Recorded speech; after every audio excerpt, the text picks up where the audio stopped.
All right. Thanks everybody for joining today. My name is Randall Stevens. Today we're going to be going through our first ever, at least initial results from a tech stack survey that we've started under our Confluence brand. So I'm going to, again, my name is Randall Stevens. I'm the founder and CEO of AVAIL.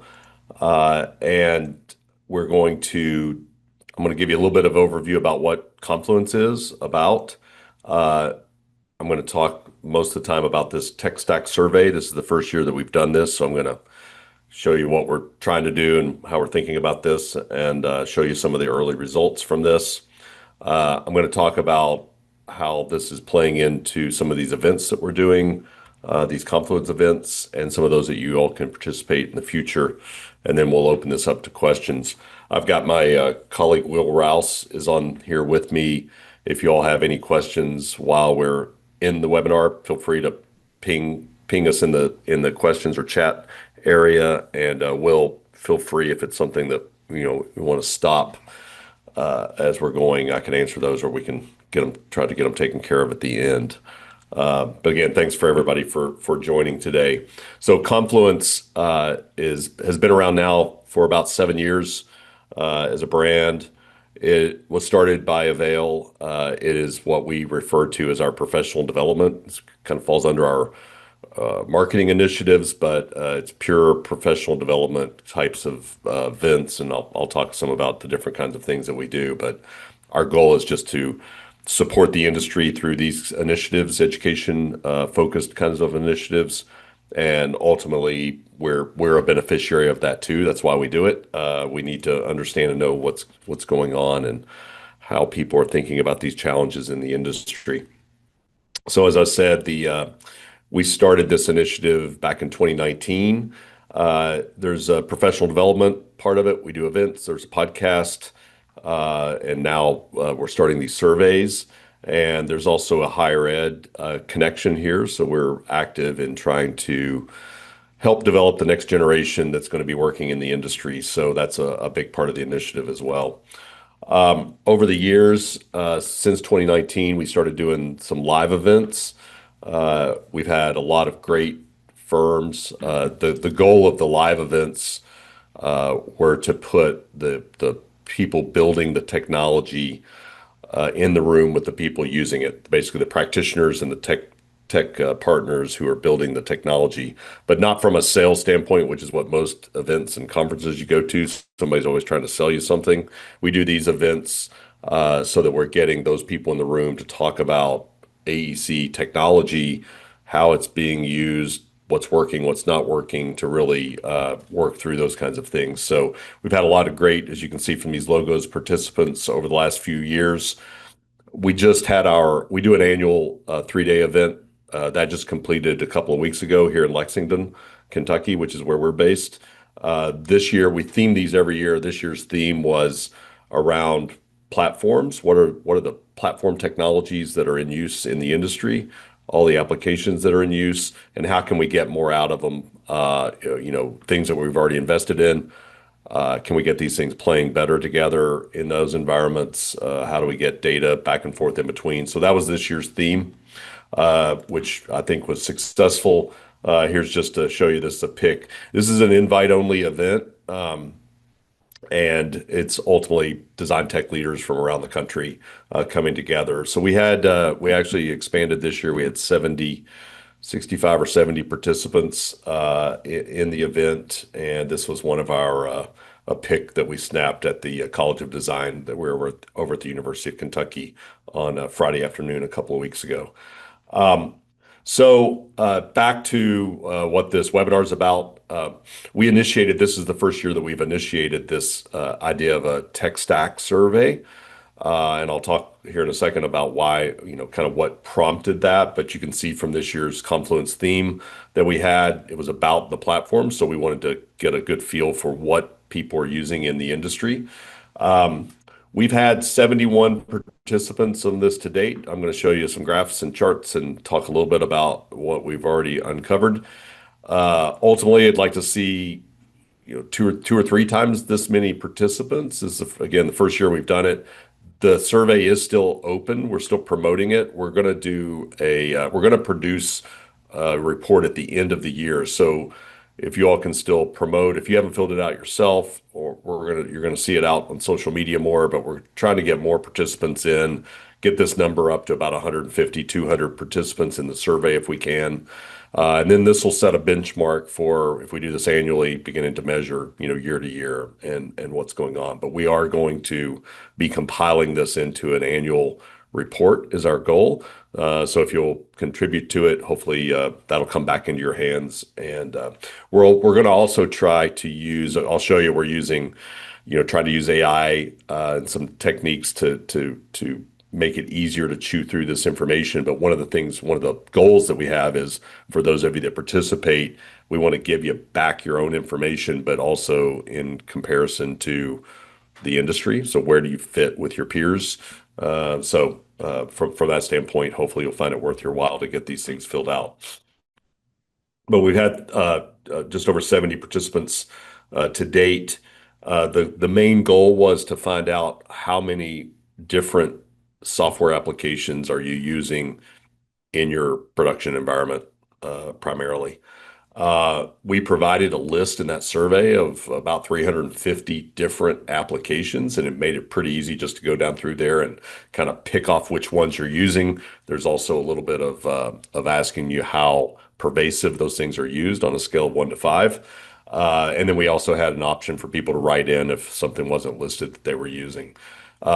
Those applications for this survey were broken down into about 20 different categories, which I'll kind of show you a synopsis of. In today's call, we're not going to go into each one of those individually. I'm going to give you some overviews and some interesting things, and then ultimately this will get broken down in the end of the year report as we're moving. As I said, we've been trying to use some AI as everybody's experimenting around with. I kind of told this 2 weeks ago at our event, kind of as a joke that I was deep, as a week into trying to chew on this stuff and using primarily ChatGPT to interpret some of the results. But if you've been using these tools at all, you can find out they're like magic on one hand, and then it'll turn right around and just drive you nuts. So I put up this chart that said, these were kind of my prompts, create the graph. And then it would ask me some other question. I'd be like, go. Yes, I want you to do that. Yes, I want you to do that. Go.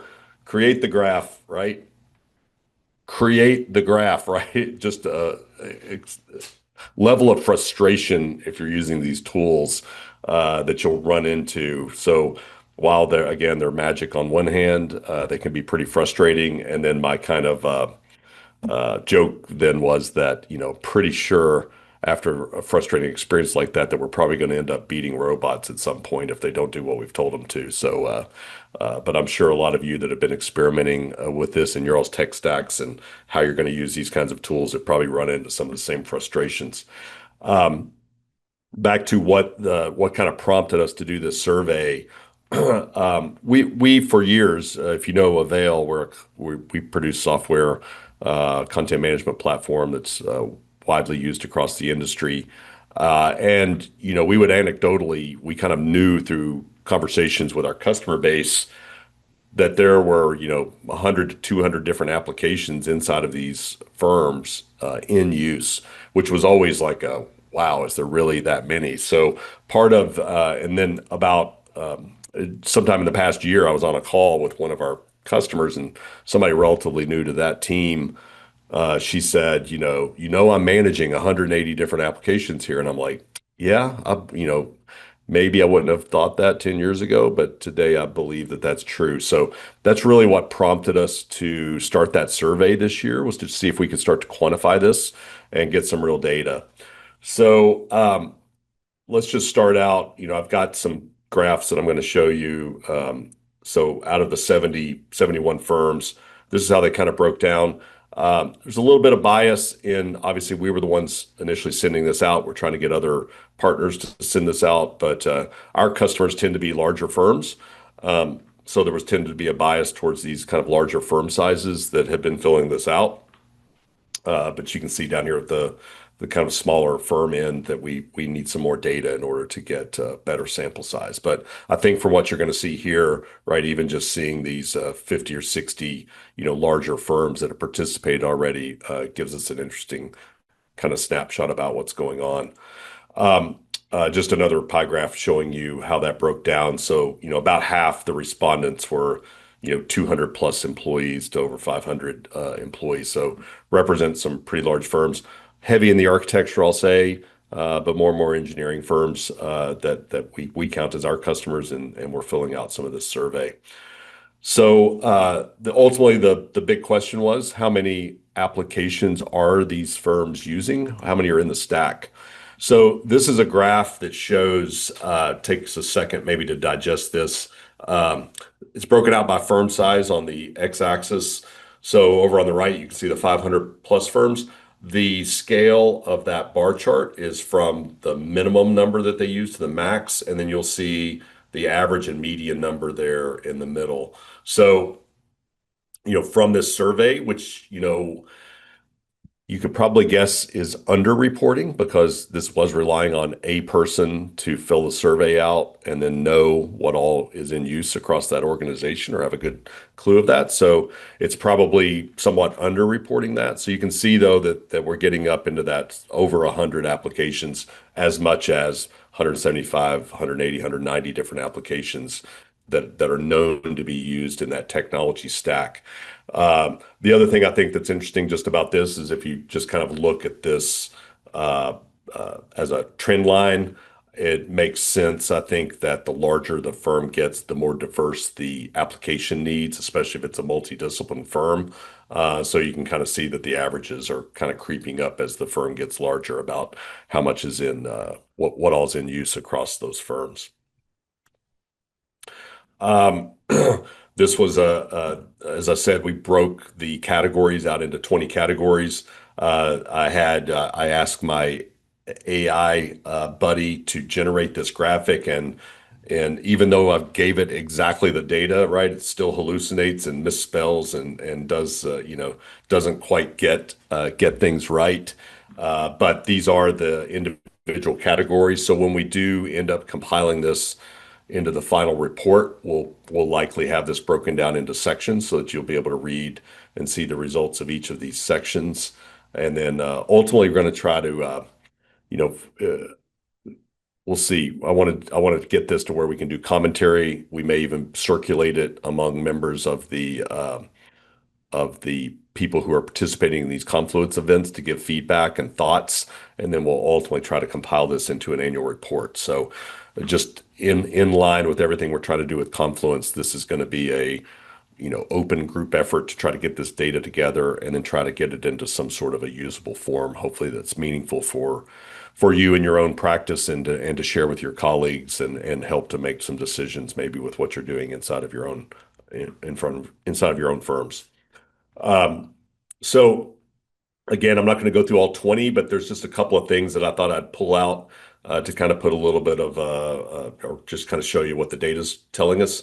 So one question would be, where are we in, one of the categories was are you using AI and what design automation tools are you using? So if you looked at the survey results from a question of where we are in this kind of adoption cycle, I produced this graph. It's on a scale of 0 to 100% of those tools being used inside of the firms, what percentage of the firms that have at least answered this.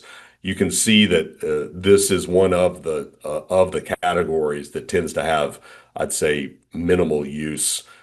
Some of the categories obviously are up to 100% utilization inside of these firms. You can imagine. But I think as we begin to chew on this data, it's going to help us to all understand, again, benchmarking where we are as individual firms inside of these cycles, adoption cycles. But I just thought this was one that was kind of interesting that, I think even people attending the Confluence event a couple of weeks ago were, on one hand, you can see what firms that are really being aggressive and doing really interesting technology implementations. But at the same time, you're in a room where it's like not everybody is doing that yet. And I think we're still in the very early stages of you know, I won't use the word play, but we're still experimenting with where these new capabilities can be used. And then ultimately, when can they at scale go into a production cycle, right? Or all, interesting questions. And I think the data is showing us that we're still in that early experimental stage with a lot of these new design automation kind of technologies.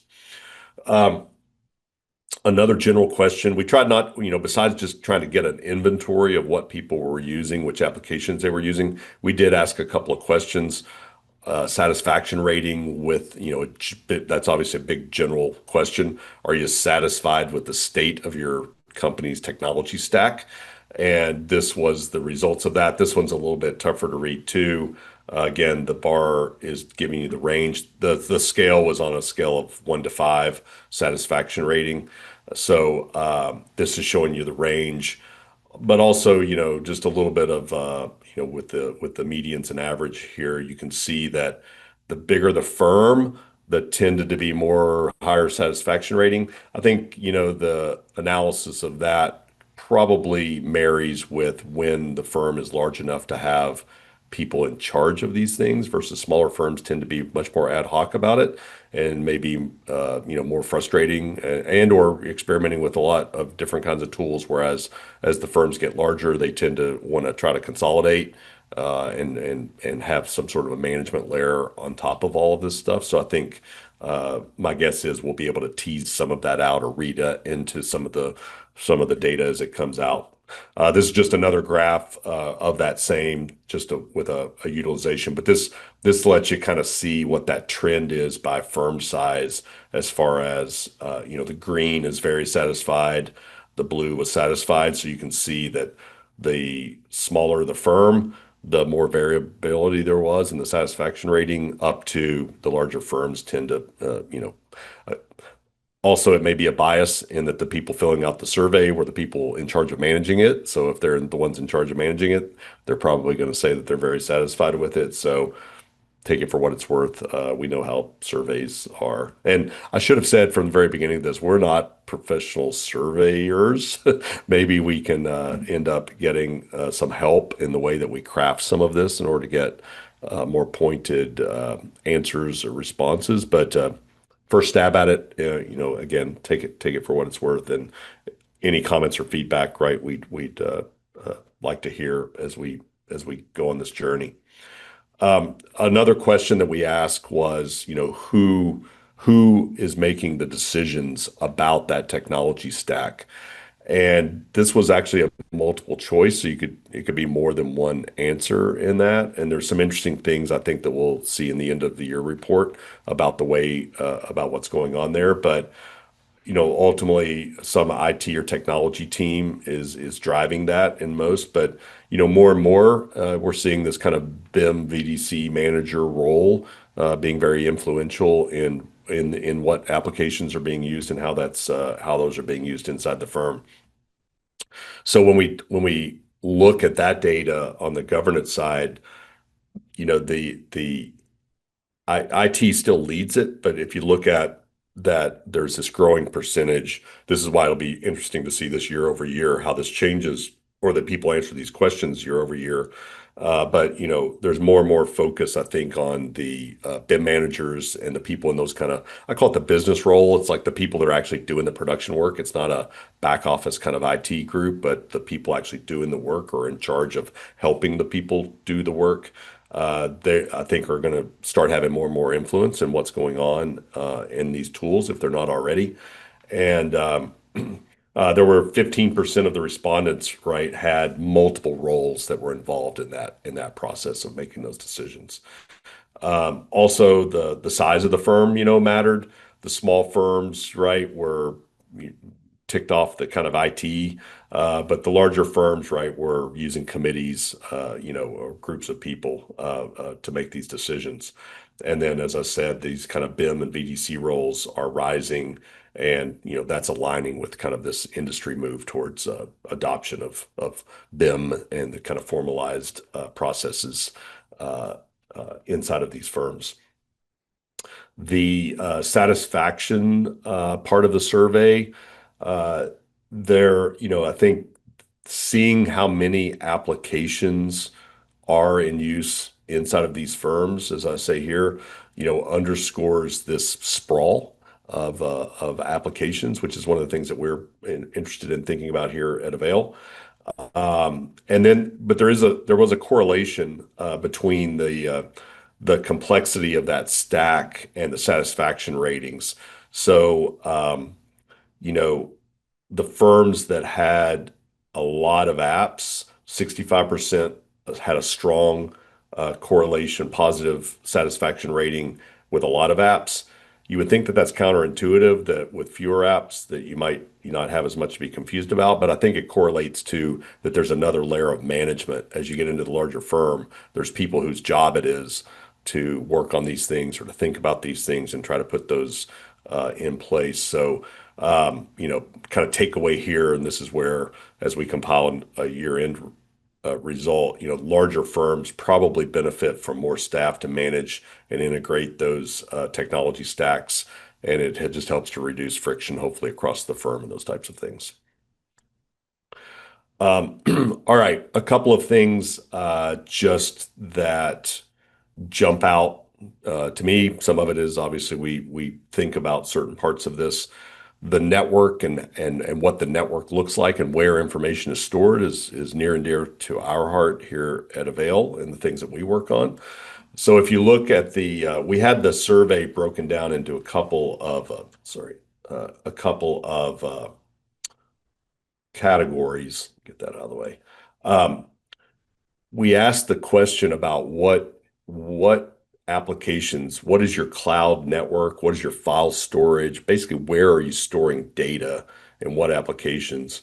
And you can see, right, on from the survey, again, this is percentage of firms using any of these, and these are the top apps. It wasn't all the apps that were listed, but ACC, Autodesk Construction Cloud, is in heavy use across all the firms. Also, still, there's a local network, which I've never seen a firm that didn't still have some sort of a local network.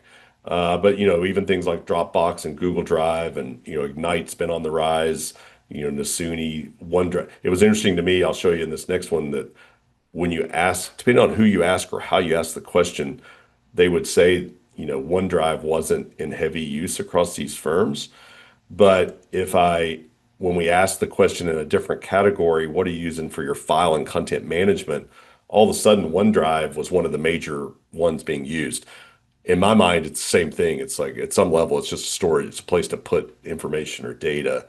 And we really, here with the work we're doing at Avail, conflate storage. Storage is one thing, but the interfaces to get to that, whether it's Windows File Explorer or some other interface to get to that data, is another. So when we ask the question about what apps you're using for file and content management, we still, compiling, ACC and things like OneDrive, but SharePoint, Autodesk now has their content catalog. Obviously, a lot of people using Avail. So a lot of different applications. And again, this is just the top 10. There's others that are being used there. What's interesting about that is if you just look at where people said that they were storing information, this is what the averages look like. So again, I'm trying to keep Will, who's on this call with me, and myself honest when we're out talking to customers and potential customers that, most of these firms have 4 or 5 major places where data now resides. Some of it's in ACC, some of it's on the local network, or you're using a cloud first solution, but we're also using SharePoint, which sits on top of OneDrive. So there tends, the survey is starting to prove that out. There's 4 or 5 locations now major places where data is being stored. But when you combine the storage locations with the question about file and content management, you move to 10 to 13 different places you can think about from an end user standpoint. Where do I find the information that I need to do my work every day? So this is the problem that's near and dear to our heart. We're trying to really think this through as the where in storage gets more complicated because it can be in multiple places on-prem and in cloud locations. that's getting more and more complicated for the end users to have an interface to be able to get to those things. Or you go into 13 different places and you have to remember, each one of them and where to go for these types of things. So I think, from a selfish standpoint, this is interesting information for us because it's just starting to kind of prove out one, where are the major places that we need to make sure we can support data living, as well as, can we continue as an industry to fight what is becoming complex, which makes it more troublesome for the end users to actually get their work done by the complexity of just where this information sits. So I think those are some interesting things that we'll start to pull out of all this data. The the kind of I think as you step back from all of this, you know, it's probably hard to argue that this industry suffers from application fatigue. You know, if you went into some other industry and said that we've got 180 different software applications that are being used, I I, I bet we might be one of the worst offenders. Somebody might tell me that there's a lot more in some other industry, but I can't imagine that they end up using as many different applications and tools as we end up using in the AEC industry.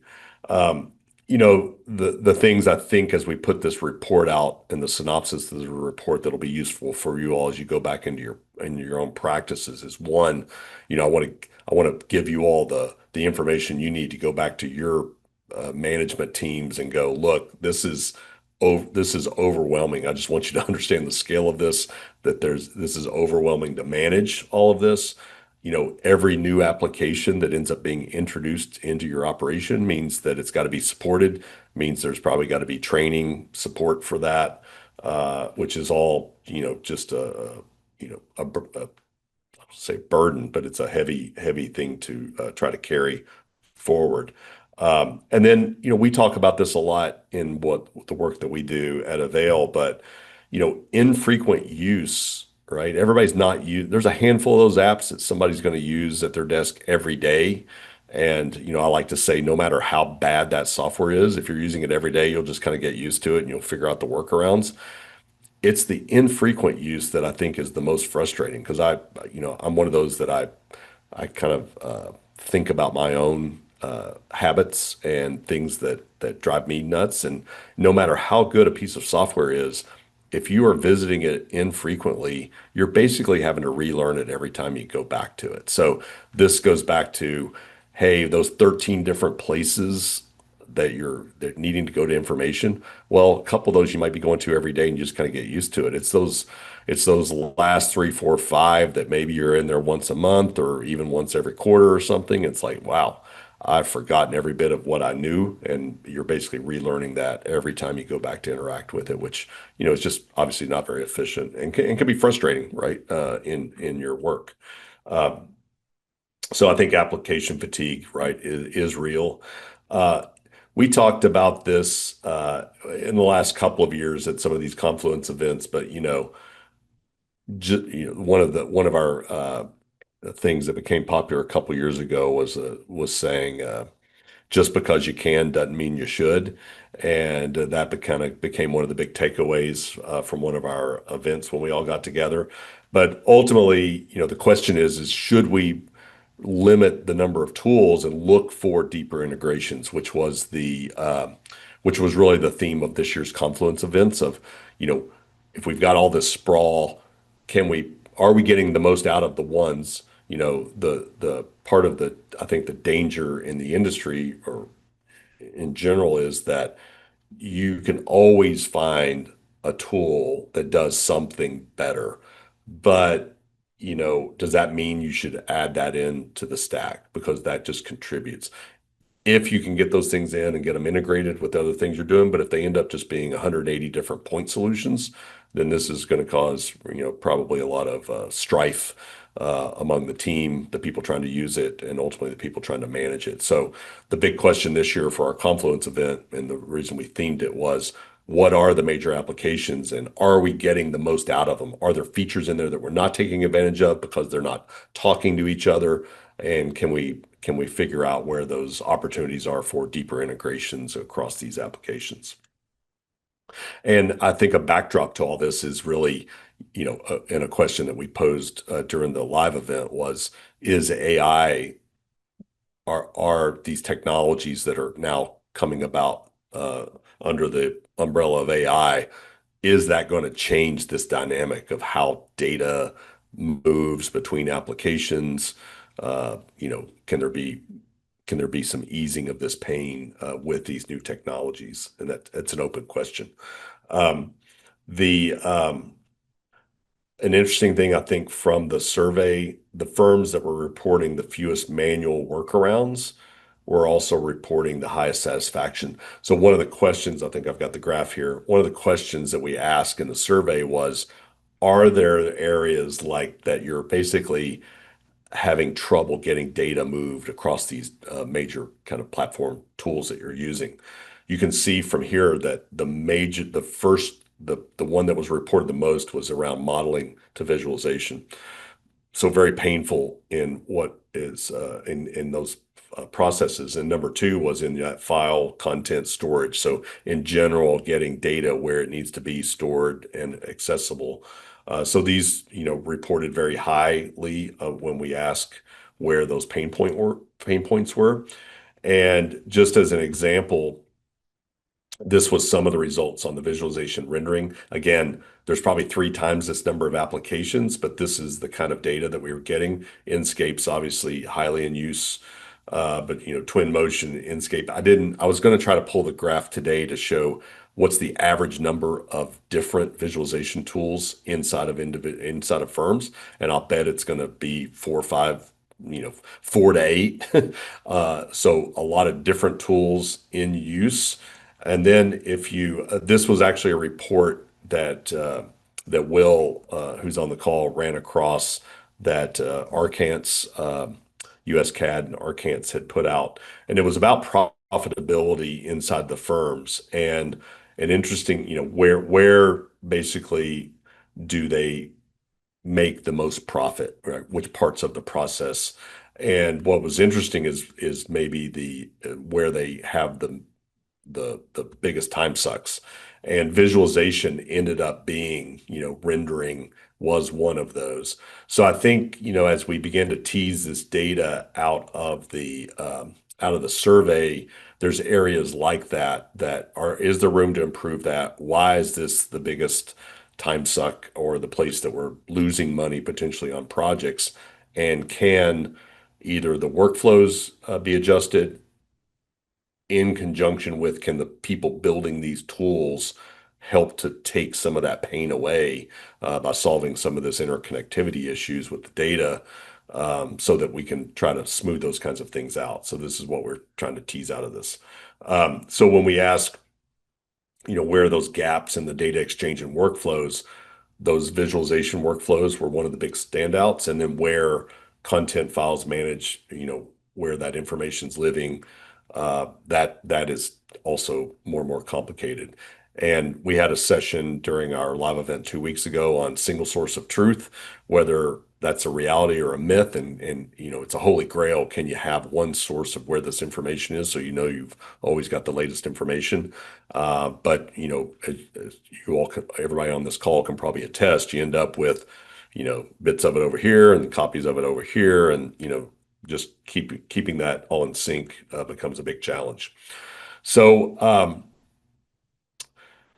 the big question that we kind of posed at the event that we did was, what opportunities are there to connect these applications? And I was trying to be cheeky, putting up this Frank Gehry building of, may not look like they want to go together, but the famous Fred and Ginger building in Prague. It's like, can we get these applications more tightly connected and take some of the, I call it sneaker netting of data or moving data around manually and just frustration in people's workflows? Can we get this stuff working better together? Big open question. Obviously, we can't do it all at once, which is why we want to try to get the survey out and figure out where the biggest pain points are, that we can collectively all go to work on trying to get solved.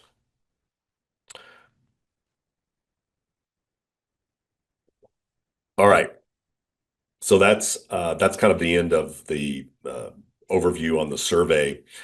For those of you that haven't filled it out, I encourage you to get it filled out, or get somebody in your company that maybe has the best overview to fill it out. You can also have multiple people fill it out if you want to. That's also interesting to see if people answer these things differently from within the same firm. But as I said earlier, this Confluence, we do all this under this Confluence umbrella. If you want to learn more about Confluence, you can go to getavail.com, and then up at the very top, you can click on Confluence or go straight to confluence.getavail to learn about these events. We we do these live events. This was a couple of years ago at the invite-only event here in Lexington. This is Mehdi from Yegatech was running an AI workshop that we did when we were together. We also have started doing these one-day events throughout the year. So this pick was from earlier this year in San Francisco. We try to get 50 people or so in the room for these events to have these kind of one-day synopsis conversations around these same topics. They tend to be not only presenters, but some roundtable conversations, discussions, and then reporting back on those types of things. This was a pick from that San Francisco event this past April that we did. Um, we've already put dates on the calendar for our Confluence Lexington event, which is going to be next October 8th to 10th here in Lexington, Kentucky. But we don't have the exact dates yet, but we're going to be having one-day events in Seattle in April and Chicago in May. So if you want to if you go to the Confluence page, you'll see in there that you can get registered or signed up to get information about those as that information becomes available. But they're really nice, one day to get out of the office and have these kinds of conversations with a bunch of your peers. The goal is to get design technology leaders, are the people that we're seeking to join us at these kinds of events. If you haven't seen it, Evan Truxell and I do a podcast, a Confluence podcast. We've actually started recording our third season of those. So there's a couple seasons under the belt that you can go if you haven't discovered those and listen to some of these just deeper conversations around the technology, not only in practice from the design technology leaders, but the people building the technology come on this podcast as well. And then if you from the AVAIL switch hats and put my AVAIL hat on, if you're interested, we've got a webinar coming up on November 5th called Beyond Revit. And it is kind of apropos to this conversation because we've got some of our customers coming on talking about the different kinds of information beyond Revit that they're managing inside of AVAIL. So one of AVAIL's main goals was to provide a single pane of glass kind of platform to where all that data is sitting. So, it's not just a Revit. We're not just managing Revit libraries. A lot of our most successful customers are managing lots of different kinds of content and information. So we're kind of we preach that you should want to make that simple and have a single interface to be able to get to this information. So if that's something you're interested in learning more about this week, good webinar to sit in on, and you'll be able to hear from some of our customers and see examples of how they're actually putting that to use inside of their firms. So with that, I'll take a sip of water, and I don't know if any questions have come in, or we can field those questions now. None so far. All right. We'll wait a couple more seconds and see if somebody's got any last minute questions. If not, I'll give you 20 minutes back that you reserved for the full hour. All right. Thanks everybody for joining.